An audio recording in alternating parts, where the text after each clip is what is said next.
Aujourd'hui, on se pose une question qui revient de plus en plus souvent.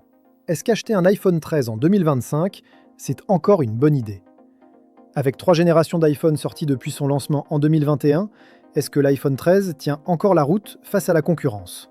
On va décortiquer tout ça ensemble, c'est parti. Côté design, l'iPhone 13 reprend les codes de l'iPhone 12 avec ses bords plats en aluminium. Franchement, ça fonctionne toujours en 2025. La prise en main est excellente et donne un effet de robustesse. Mais le module photo est un peu protubérant par rapport à l'iPhone 12. C'est un petit détail, mais la finition brillante au dos attire les traces de doigts. C'est un peu dommage.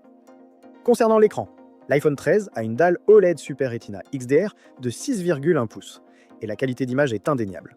Les couleurs sont vives, les contrastes profonds, et la luminosité maximale assure une super lisibilité même en plein soleil. Mais voilà, il y a un gros point noir. Le taux de rafraîchissement est de seulement 60 Hz. En 2025, c'est une vraie lacune car la fluidité n'est pas au niveau des 120 Hz qui sont devenus la norme sur des téléphones bien moins chers. Côté performance, l'iPhone 13 excelle. Sa puce, la A15 Bionic, est une bête de course. Elle était déjà en avance à sa sortie et en 2025, elle ne faiblit toujours pas. Que ce soit pour du montage vidéo 4K ou pour les jeux les plus gourmands. Côté photo, l'iPhone 13 se défend très bien, même en 2025. Il a récupéré les capteurs de l'iPhone 12 Pro Max, ce qui lui donne une meilleure qualité, surtout en basse lumière. Le mode cinématique est une vraie réussite, un outil créatif super efficace pour la vidéo. Mais il y a des manques. Le plus gros, c'est l'absence de téléobjectif.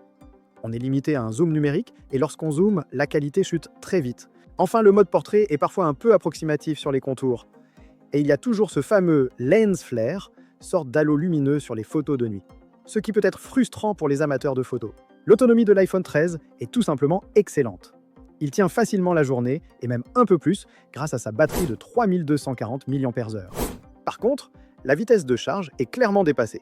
20 watts, c'est très lent en 2025, surtout quand certains concurrents font le plein en moins de 30 minutes. Côté connectivité, il est à jour avec la 5G et le Wi-Fi 6, mais il y a un détail qui fait mal, le port Lightning. Face à l'USB-C qui est en train de s'imposer partout, c'est un vestige du passé qui nous oblige à avoir un câble de plus. C'est un point que je regrette vraiment. Alors, est-ce que l'iPhone 13 vaut toujours le coup en 2025?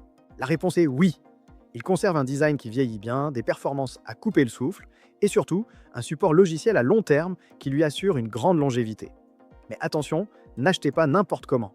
Le meilleur moyen de faire une bonne affaire aujourd'hui, c'est de passer par le marché du reconditionné.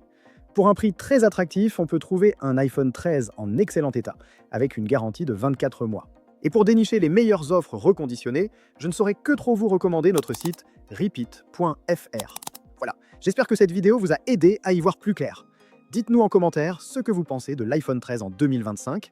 N'hésitez pas à liker cette vidéo et abonnez-vous en activant la petite cloche pour ne rien manquer de nos prochaines vidéos. On se retrouve très vite. Salut!